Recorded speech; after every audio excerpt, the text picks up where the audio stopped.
Hello, and welcome to the first ever live recording of The Expert Factor. I'm Milo Hines, producer of the show, and today we've got an excellent panel alongside us. Now, back in 2016, a certain government minister said that the people of this country had had enough of experts. It will probably come as no surprise that in the world of policy wonks, we beg to differ. And so today I'm delighted to introduce The Expert Factor. We have Paul Johnson, Anna Menon, Hannah White, and special guest, Adam Fleming.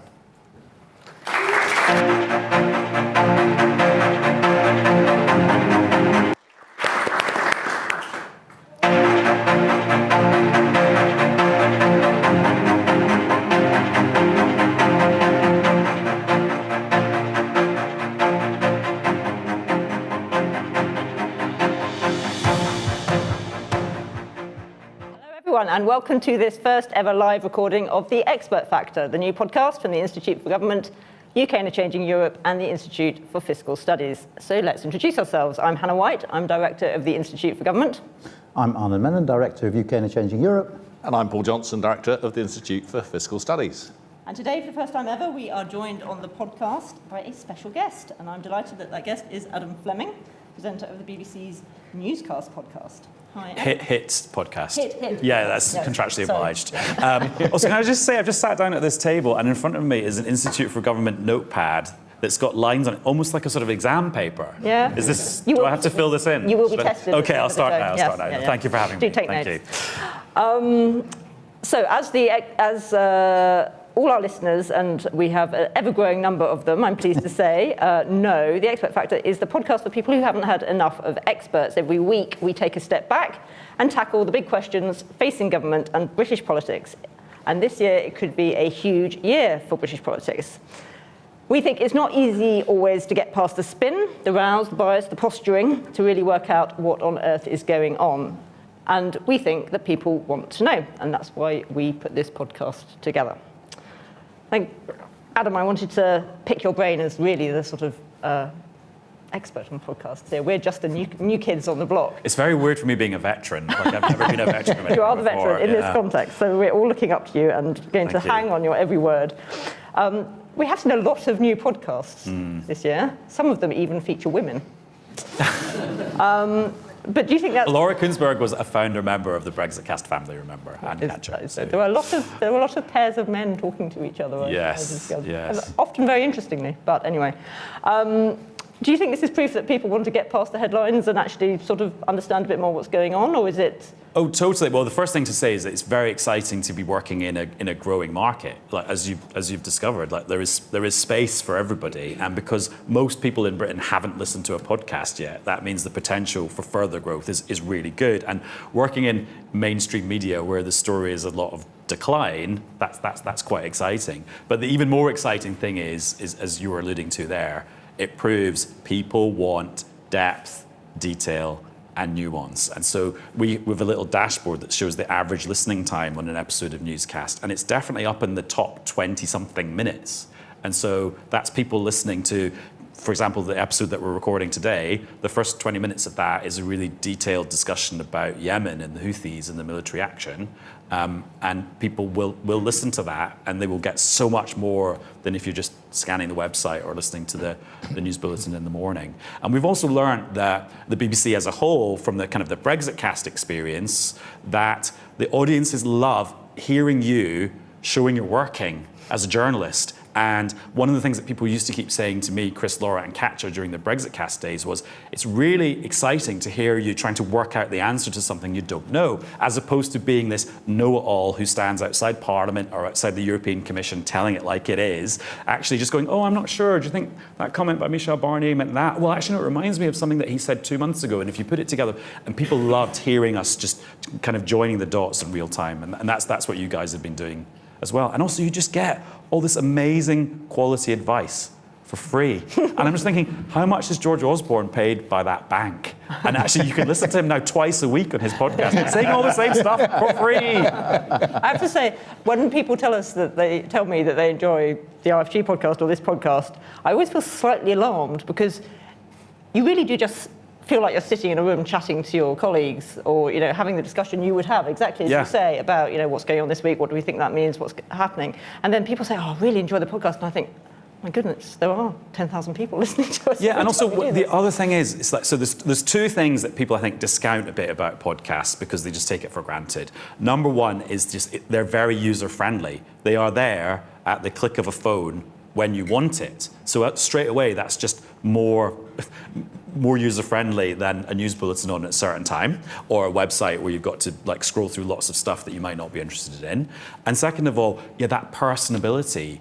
Like you've got to make this stuff appealing for people to spend time with. And I think over the last 100 years of the news, we sometimes forget that because people felt a duty to tune in.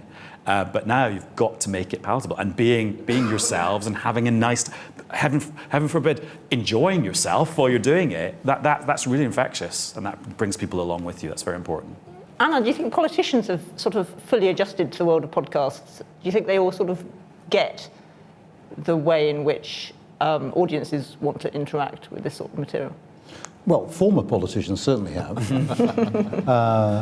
And they use it quite successfully to resuscitate reputations in some cases, I have to say. But politicians have got a lot more savvy. I mean, whether in all forms of social media. I mean, the number of politicians you now see on Instagram, and there's clearly a pressure to show that you're in your constituency a certain number of days, and podcast is part of that environment, I think. And the speed of change is quite bewildering. I'm very, very old-fashioned and traditional, I have to say. I still watch the news on the telly, and I still like watching things. I still like watching things when they're on. But yeah, I mean, politics is adapting. You see that on social media. You see it on Twitter. That some adapt better than others, but they're all adapting to that whole new world, and podcasts are part of it, I think. What's interesting for us is that we do get government ministers, and Starmer and Rachel Reeves come on newscast regularly, but you realise the format. So on the Today programme, you've got the 8:10 interview. They want the biggest name possible who's going to make the most news possible. And that works really well in that format of an 8 to 10 minute, quite combative interview. But actually, when you're on a podcast and you're having a chat about a few things with somebody for maybe 15 or 20 minutes, actually, we find it doesn't matter if they're not a front bencher or like one of the big 5 offices of state. Because actually, they're going to be quite constrained in what they say and have great message discipline and possibly just repeat the same message over and over again for 15 minutes. So actually, we've maybe got a wider pool of people that you can go and chat to. And that's why Nick Robinson's Political Thinking podcast is great, because he just picks a really interesting person to go and chat to that week about their childhood, their education, their beliefs, their values. And you get a very different kind of experience than the classic political interview. That is a second shout out for Political Thinking today. Nick Robinson's going to be very pleased with us. Paul, one of the other things that's come up at the IFG's annual conference today, which we've been at and we're recording at the end of, has been this question about whether politicians are being sufficiently honest with the public in this election year, and it's something I know that you've talked about. Do you think that one of the arguments that was made earlier was that events like today, but also longer form discussions with politicians and, dare I say, podcasts, might be a way to make the public feel that they're getting a more honest version of what politicians want to say? Well, hopefully they get that from us, if not from the politicians themselves. I mean, I was wondering when Adam was speaking about whether if you got a front-rank politician relaxed for 20 minutes, whether there's more chance that they'll give something away. I mean, commit news. Commit news. In my experience of being interviewed, is that it's in a way it's much more scary having someone who's really put you at your ease, because you have to be very careful not to go too far with that. And one has responsibilities even as a mere director of the IFS not to necessarily commit news at times. In terms of the the broader question, I think it is partly because of the 24-hour news feeds and so on that politicians are so very careful all of the time. And I think we're going to have an awful lot of this year. And we've covered quite a lot of the issues during the day. I mean, is anyone actually going to get up and say, look, guys, the choice over the next 5 years is either your taxes are going up even further or your public services are going to get even worse. I mean, that is the choice that we're facing. And no one's going to get out and say it. I mean, people are getting bored brainless by me getting up and saying it over the next year. But Keir Starmer is not, I don't think, going to get up and say we're going to raise taxes by 20, 30, 40 billion pounds to sort out public services. And I don't think Jeremy Hunt's going to get up and say we're going to cut spending on public services by a whole bunch. And that's true of all sorts of things. We had a question about immigration just before we came on to this. I mean, there are real trade-offs there. There are trade-offs about planning reform that Keir Starmer's talking about. There are big trade-offs on investment versus consumption. And actually just talking, it feels to me, I don't know whether it has got worse since Brexit. I mean, the cake and eat it, the sort of, if you're pro-Brexit, everything about Brexit was good. If you're anti-Brexit, everything about Brexit was bad. We seem to have that sort of in spades for everything at the moment. I mean, it was well before Brexit that we abolished boom and bust. I mean, and I think, obviously we want politicians to be more honest, and obviously every single week we sit there and say this. I remember one of the, back in, I think it was the 2002 French presidential election, Lionel Jospin made a speech in which he basically said, look, globalization is rampant. There's actually very little we, your elected politicians, can do, because much of this is controlled by forces outside our power to do anything about. And he literally dropped 4 or 5% in the polls over the next 48 hours, because that just wasn't the message people were. So it's not like you can't see why they do it. I mean, they're in a tough situation. And if politicians were to say the things I can see why they do. Yeah, I mean, so it is tricky. Well, on the other hand, I mean, George Osborne was quite upfront about the fact of the need for austerity, as he saw it, ahead of the 2010 election. I mean, that was a harder message about what was going to happen to public spending, and that, at the time, that ended up in a coalition government. But it does now feel unthinkable, only, 15 years on, 14 years on, that people would be that sort of upfront. Is that a change, or is that just a different set of circumstances? I mean, you had the unique circumstances of post-2008, so everyone could see the scale of the crisis. But remember, the whole thing came under the mantra, all in this together, which I think history actually has proven not to be exactly the case in terms of austerity. So there was window dressing around it. It wasn't just straightforward honesty, I don't think. But yeah, I mean, but I think 2008 gave a degree of cover for this, in the same way that, the war in Ukraine, in a sense, made people more understanding, even though they suffered from a high inflation than would otherwise have been the case. But I just think we have such an amazing ecosystem now to kind of, so that we arrive at honesty, even if honesty is not the starting point. So think about the tweet saying the asylum backlog's been cleared.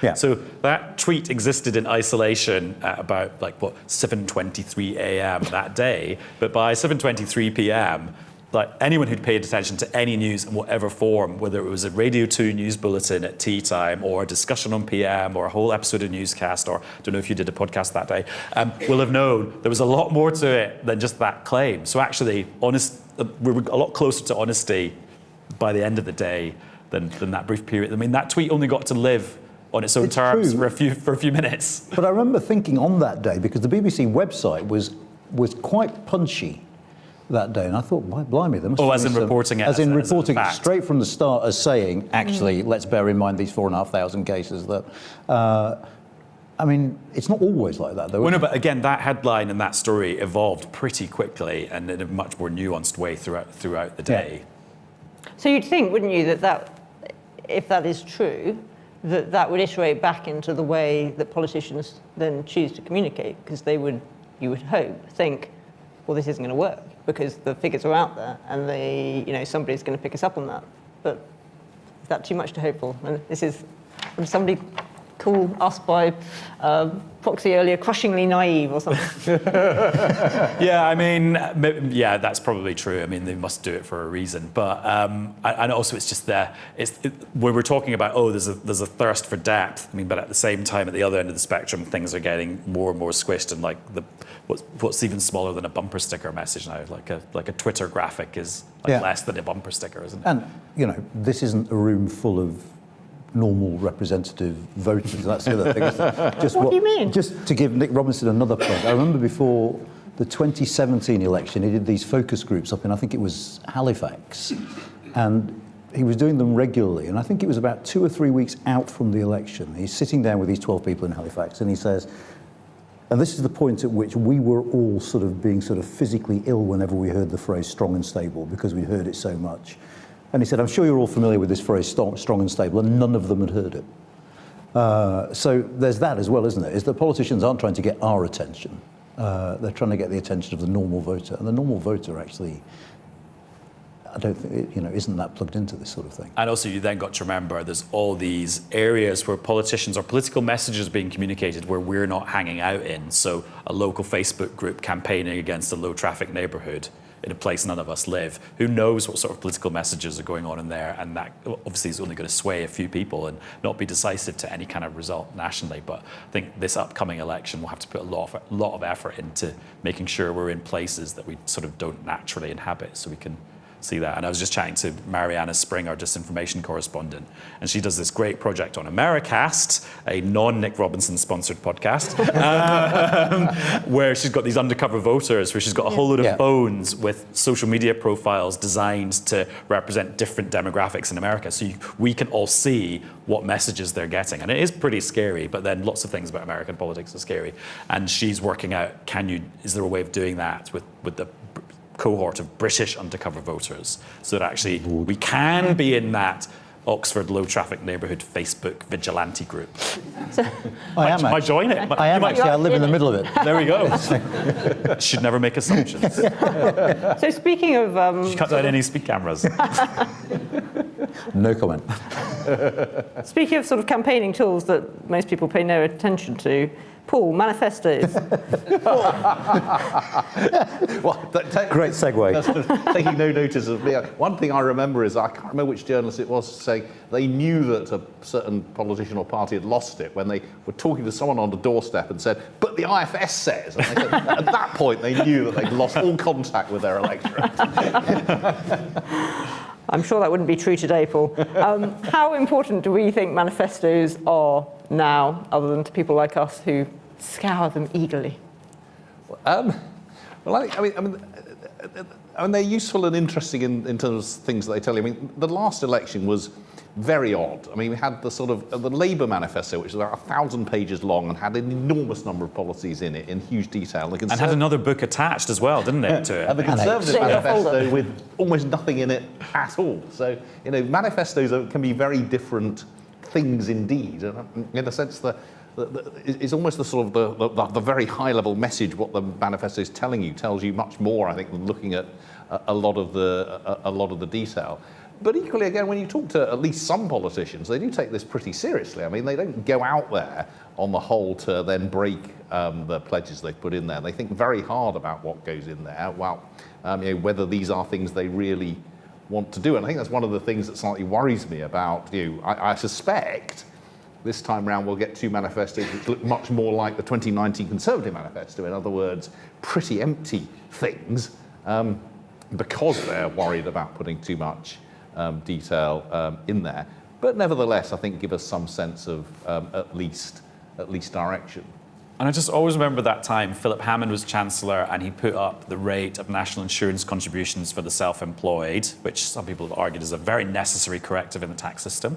And then on the Daily Politics budget programme, Laura Kay straight away said, I've just checked the Tory manifesto, this is a breach of the manifesto. And that was when all the Tory MPs and in fact the government themselves realised they'd breached the manifesto, and it got reversed pretty quickly because Laura spotted it on the TV. Unbelievably stupid thing to put in your manifesto, to say I'm not going to raise income tax, national insurance or VAT. Well, that's 2/3 of taxes that you said you're not going to increase. Well, things happen that mean that you need to do that, either for reasons of just making the system fairer or because you need some more money. And I sincerely hope that neither party puts in their manifesto this time round, we will not raise income tax, national insurance or VAT, because by doing that you immediately tie both hands behind your back. But if they don't do it, because it's become a thing now, right? Yeah, won't they immediately be accused of planning tax rises? Well, then the appropriate response is, well, look, we're not planning tax rises, but we need to keep ourselves open and flexible to things that might happen in the world, as we've seen, because income tax rates may not have gone up, but income tax over this Parliament has gone up enormously. And not because the government's desperate to put it up, but because it's had to go up to pay for both big increases in spending and all of the crises that we faced over the last few years. Though it gets silly at the point where you have preemptive tax cuts that are partly, I suppose, to help you do well in an election campaign, but partly just to trap your opponents when, as you expect, they're going to win. Yeah. Or you end up like promising Norman not to. Lamont in 1992, who did exactly that, and then, oh my God, they won, and then he had to massively reverse them. So we're going to open up to our live audience here in a minute for questions. So do be thinking of the questions you want to ask the panel. But first we have to deal with a question that was bequeathed to us from an earlier panel about the significance of immigration and migration as a subject which is going to feature in this election campaign. Adam, what do you think? What do I think about migration? I'm completely impartial on the subject. Okay, all right, that's a very open question. How significant is it going to be? Well, I worry that certain issues in the election will get boiled down to your very bumper stickery versions, and you can already see that the Rwanda bill has become a proxy for everything to do with immigration, when in fact it is dealing with a certain number of people who come over to the UK in a certain way. And actually it's almost become, rather than talking about the issue in the round and all the complexities and trade-offs and difficulties and nuance and understanding numbers and distinctions between graduate students and research students and undergraduate, all that stuff means that actually just, is Rwanda getting through? Is Rwanda evil or not? That just becomes our discussion. And it reminds me a little bit of Brexit, where viewing Brexit from Brussels, where it was like Bindersville and paragraph this and clause this, actually it took me a while to realise, actually all that really mattered in the UK from day to day was whether Theresa May was surviving that day or not. And the actual negotiations and the reasons for the instability were tertiary or quaternary, or why I'm trying to blag those words in front of this audience, not primary. And so it's like, actually, do you just repeat those things again, where like you boil it down to one thing, which is so far from being a discussion of the whole? As you say, and very much sort of eliding legal and illegal migration. Yeah, that's what I was getting at. Yeah. I mean, the Blair government did that in the early 2000s. I mean, they were the first to sort of blur those lines. This isn't a new trick. But I think, in terms of numbers, you're right. Off the top of my head, I think, asylum seekers were about 70,000 coming in last year, and there are about 1.2 immigrants coming in at the same 1.2 million. 1.2. So, 1.2 million, not 1.2. Sorry, 1.2 million. So it is a very, very small amount. But actually, the politics is fascinating too, because that doesn't quite add up. Because whilst immigration is the number one supporter amongst Reform Party voters, and the Tories are worried about reform, they're not the number. It's not the number one priority amongst most of people who voted Tory in 2019 and don't know who they're going to vote for now. So I'm not even sure that this sort of focus on immigration is going to appeal to the section of the electorate the Tories seem to be targeting, which is what makes it really hard to understand for me. It really is a very, very narrow electoral strategy, which I suppose is why we have this stuff about the government pivoting to talk about the economy now, though I'm not quite sure they're going to be as effective at that as they think, because the Rwanda thing is going to haunt this campaign. Well, it is now. The bill is going through, and then the bill will be tested in the courts. It's going to keep coming back, isn't it? But the broader issue on legal migration is, yet again, you need to be clear about what the trade-offs are. I mean, an extraordinary fraction of people coming into work in social care are immigrants, and rightly or wrongly, I mean, immigrants are propping up the university system, and to be honest, some universities have played that game, and you can see why some of that's being cracked down on. But if you're not going to pay social care workers adequately, if you're not going to fund universities, then and all the other sorts of issues in public sector and skill shortages that we have, then this is the natural way in which that's going to that circle is going to be squared. So you can't pretend that reducing immigration is costless. But equally, on the other hand, you can't pretend that net 600,000 or 700,000 is normal, or indeed for the 200,000 or 300,000 we had for a long time, relative to where we were 20 years ago, is pretty unusual and has its impact. So again, you need to be clear about what the trade-offs are here and how you're going to do that. My sense of we haven't had anything approaching a coherent strategy for a very long time from the government, but I suspect we're not going to get anything approaching a terribly coherent discussion about it over the next year either. No, because the reality is that it might become normal. this sort of level, because this isn't just confined to us, it's true across Western Europe that we have labour shortages and people are dealing with it by having high levels of immigration. And it's hard to avoid the sense sometimes that asylum seekers have become the proxy. We'll shout about that whilst at the same time government policies Is to let people in. Yeah. Hannah, can I just ask you an expert question before we open up to other people? And I'm now doing what I said we shouldn't do, which is reduce it to the Rwanda bill. But I saw in the FT yesterday, when I was reading on the train on the way home, that the Labour leader in the Lords, Angela Smith, has said, "Oh, we won't oppose this legislation. We don't do that in the Lords." And then I was like, "Oh, hang on. I'm sure I've been reporting, oh, this legislation is going to face a real battle in the Lords. It might not happen." Was I wrong to think that? And is actually, what does that mean? So I think what Angela Smith's trying to do is to make clear that, and this is always the case with the Lords, actually, I mean, obviously there have been instances in the past, fox hunting, for example, but essentially the view taken by the Lords is we are there to refine, we are there to test, we are there to say to the elected House, are you sure? Do you want to think again? But at the end of the day, they won't stand in the way. They won't spin it out up until an election in order to prevent it getting onto the statute book if they think that the elected House, there's clear will of the elected representatives to legislate on this front. That doesn't mean that they won't look at it in quite a lot of detail, that it won't take quite a lot longer than it did through the Commons.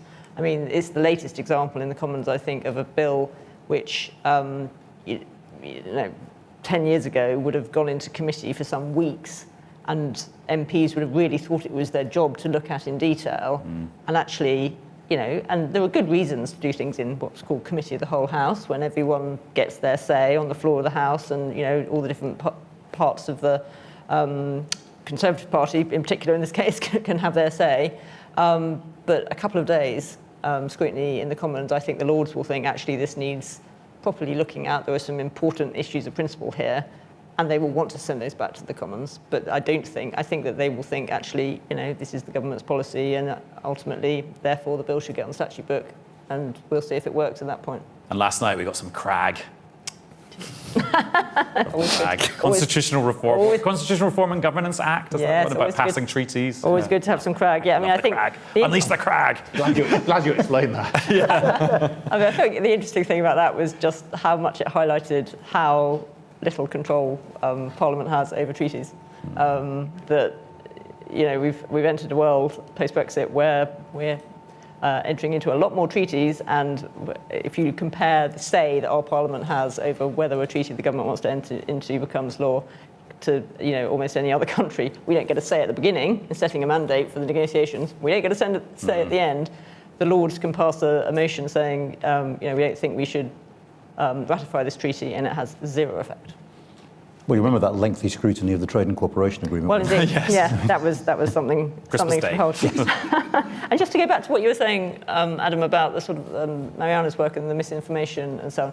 Of course, immigration is one of the subjects on which Rishi Sunak's been ticked off by the ONS for making misleading statements. Again, I mean, would it be your argument that that's the system working, that those corrections, are asked for by the ONS, or do you just think nobody notices and actually politicians will conclude, well, I don't mind being told off by Robert Chait? No, I think people do notice, but the problem is the cost for kind of breaking the rules is not high enough to. It's like that old thing from social research about the penalty for not picking your kid up from nursery on time. It's like if it's too low, people just treat it as a subsidised hour of childcare. Exactly. So it's kind of like that again. And I do think on the whole kind of misinformation thing, I'm an optimist about the kind of generative AI flooding the political marketplace with fake videos, because I think people are savvier than that and it won't move the dial. I think it's the old-fashioned misinformation that we've got to worry about. And also sometimes we as journalists are purveyors of that. I just keep thinking back to the Rishi Sunak hammer video.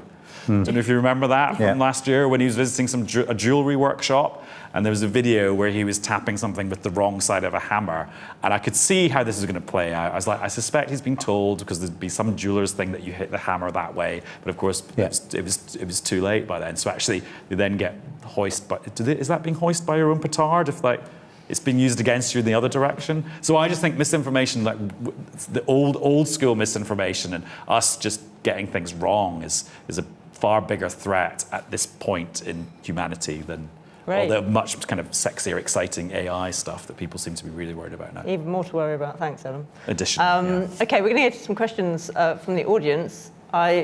Through sign language, think we may have a microphone. We do. Kath Haddon has a microphone. I've got a question here. Oh, you're going to ask a question? Yeah, Kath Haddon from the IFG. I've got the microphone, so I'm going to So ask you're a question. How many experts are on this podcast? Apart from running a podcast, what are your top tips to experts in terms of navigating a general election campaign? What should they be doing? What shouldn't they be doing? Thanks very much. Shall we take another couple of questions and ask them together? Thinking time. Thinking This is what time. politicians do, isn't it? Yeah. I'll take them in 3, thank you. Okay, Jill Rutter from UK and a Changing Europe. I can go either way, for the sake of balance. So the flip side of Cass's question, the BBC made a bit of a mess of getting Boris Johnson to do an interview with Andrew Neil during the 2019 election. Jeremy Corbyn felt whatever he got the interview he wanted. I just wondered what Paul, Anand and Hannah thought the BBC needed to do better this time in terms of its coverage of the general election. Okay, and one more. Maybe somebody doesn't come from one of our organisations. Somebody who's not an expert. Oh no, we only Everyone's have, an expert. I'm just looking out at the we room only now. and have I'm like, experts. There's no one else here from the IFS. Safe from that. No? Okay, right. Paul, why don't you kick off while I think about my answer? God. Top tips for experts in the run-up to a general election. Try and get things right in the first place. I think it's a good start. What we're going to try and do, we're going to try and do some, actually, where are we on the things that we know about? So what's happened since 2010? Really importantly, actually, how does that compare with other countries? Because I think it's very easy to look at what's happened here and say, well, what a complete mess the government's made. Well, actually, if you make a comparison with other countries, yes, it doesn't look great, but it's not quite as bad as it looks by comparison with the sort of period up to 2008.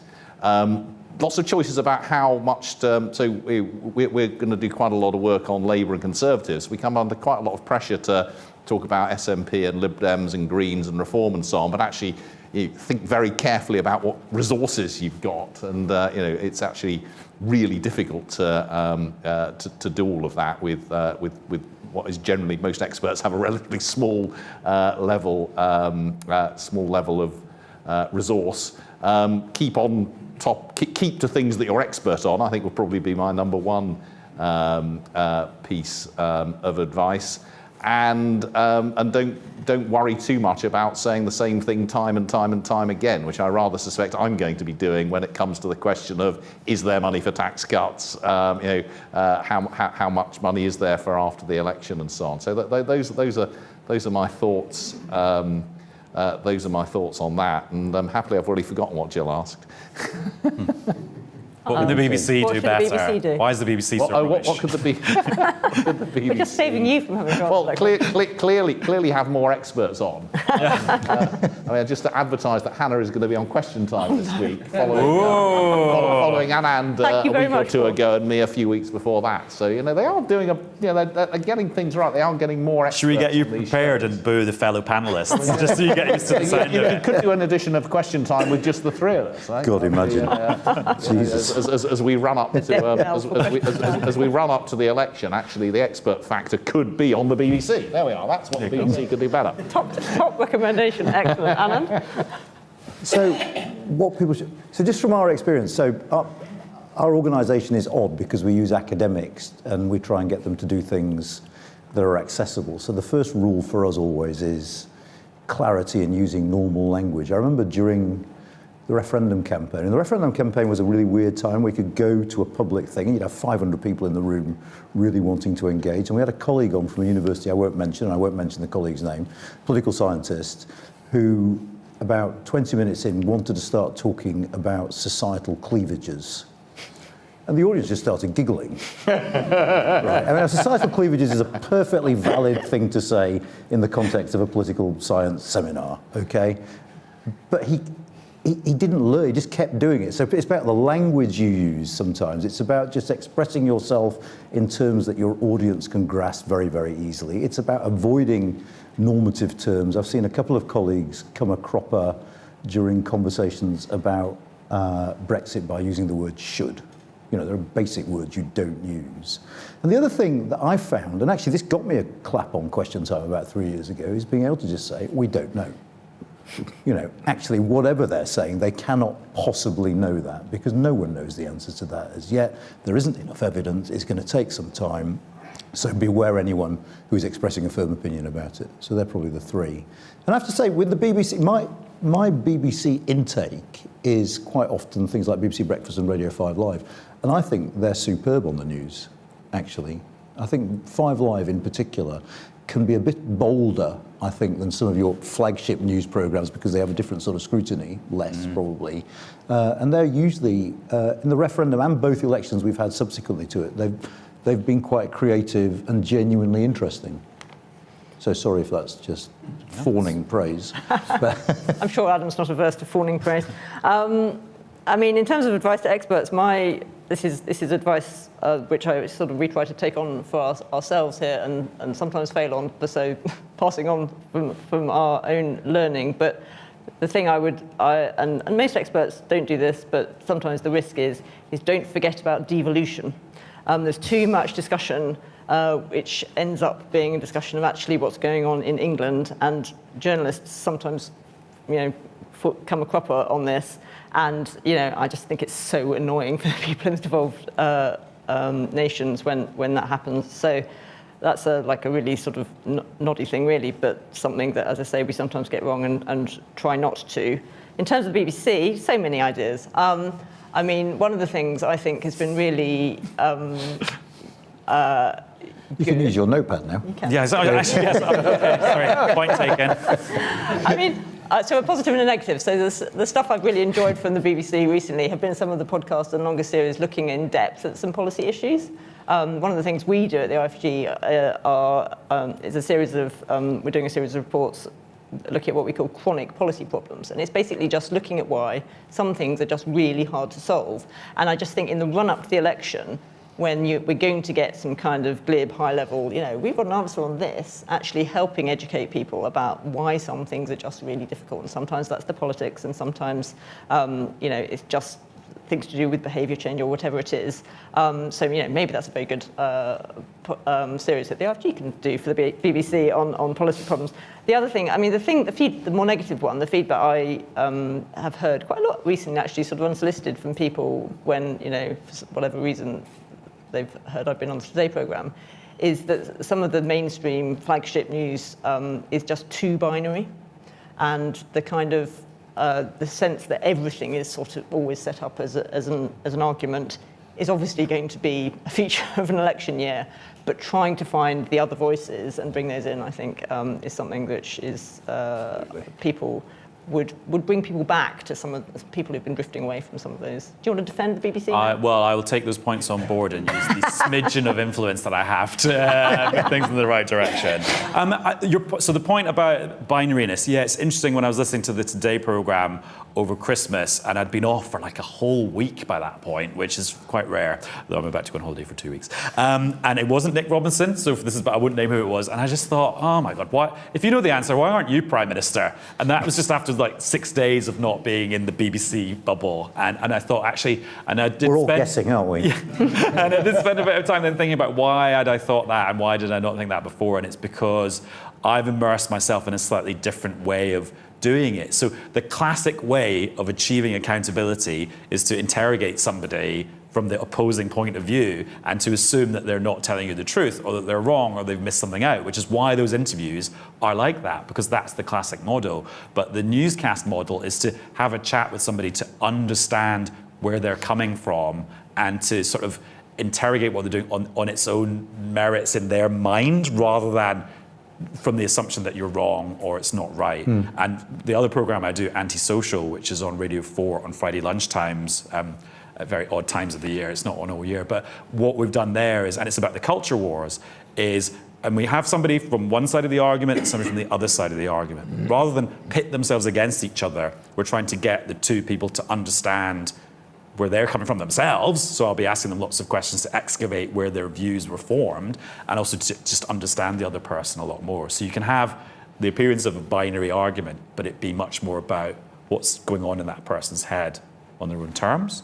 In terms of experts, all that stuff is totally true. Just come to terms with the fact that what's in the news that day is what's in the news that day, and there's very little any of us can really do about that, says the man who makes the news. But I mean, even I feel powerless in that sense. So just accept that what the news and what the country is talking about that day is this subject, and what you care about might be that subject, but that's the subject. And be a good communicator and just do it quickly. Like, there's not very much time in the news. It's just quick.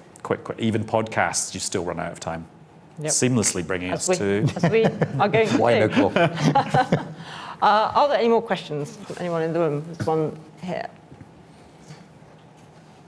Hi, Graham, former senior civil servant. I wonder if, in the interest of balance, the experts on the panel could tell us what they think the benefits of Brexit have been. I think one of the big benefits of Brexit is it's shaken up what our politics talks about and how our politics works, and sometimes in good ways. So I, for one, think it's a fantastic outcome of Brexit that loads of red wall seats are now marginal. I mean, I think the best thing that the place I grew up in, Wakefield, could ever have done is become a marginal seat, because it means people won't ignore it ever again, and it will be contested. I think the fact that we have become aware of things like regional inequality that we could quite happily have been talking about in 2015 but weren't, has been a good thing. That, you know, I suppose in my naive moments I think to myself, all right, Brexit is going to make the aggregate size of the British economy smaller than it would have been had we stayed in the single market and the customs union.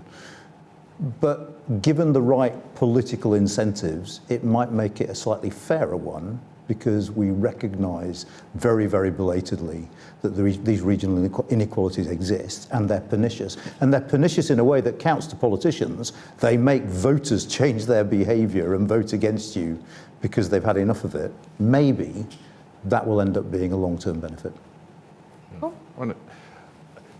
I think I agree with that. I mean, it is.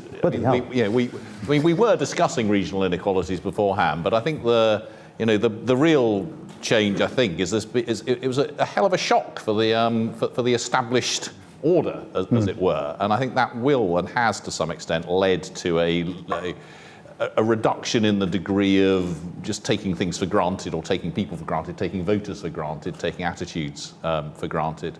But it clearly is the case that we have taken back control of some things. I mean, immigration being the obvious thing. I mean, this is something which government now absolutely has to take responsibility for. The reason that there were 600,000 or 700,000 people coming into the country last year was because the government decided that there should be. I mean, they rather than because that happened to be the result of free movement within the European Union. So I think that actually really does bring a degree of responsibility and sovereignty, and there are no excuses back into government. So as with all these things, there were trade-offs. I mean, Anand is absolutely right. We are, from an economic point of view, going to end up 3 or 4 or 5% worse off than we would have been probably if we'd stayed in. But from the point of view of control over some of our policies, yes, there is some control that we have repatriated.